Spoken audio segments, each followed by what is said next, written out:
Hello students, आज का हमारा क्वेश्चन है from accounting ratios. The question says a firm has opening stock 10,000 and closing stock of 30,000 rupees. Stock turnover ratio is 8 times. Firm sells goods at a profit of 20% on sales. Calculate profit of the firm. So simply अगर profit हमें calculate करना है तो simply क्या formula होता है, sales minus cost of goods sold. So यहाँ पर हमें cost of goods sold calculate करना होगा, which we can calculate using the formula stock turnover ratio is equal to cost of goods sold by average stock, क्योंकि stock turnover ratio and stock के values हमें given है। Stock turnover ratio is given age 8 is equal to cost of goods sold divided by average stock. Average stock हम कैसे निकाल सकते हैं? Opening stock that is 10,000 plus closing stock that is 30,000, divide it by 2. So 40,000 by 2 it comes as 20,000. Cost of goods sold की value हो जाती है 1,60,000 rupees.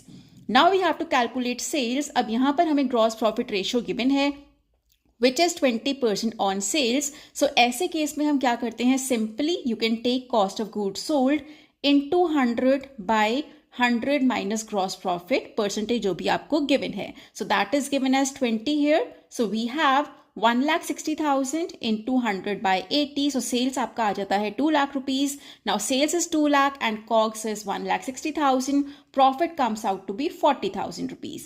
अब हम ये कैसे कैलकुलेट करते हैं, क्यों यहाँ पर 100 by 80 हुआ। सपोज करते हैं selling price is 100, profit is 20. So COGS हो जाता है आपका 80. 20 हमें ऑलरेडी गिवन है, सो अगर सेलिंग प्राइस 100 है, प्रॉफिट आपका 20 हो जाता है, cost of goods sold is then 80. So अगर COGS is 80, sales is 100, assume कि अगर आपको 1 COGS का सेल्स निकालना है, so it will be 100 by 80 following unitary method of mathematics.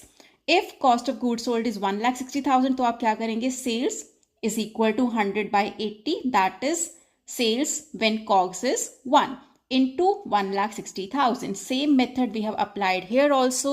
So simply using unitary method of mathematics, we can calculate sales here because gross profit percentage and COGS is given to us.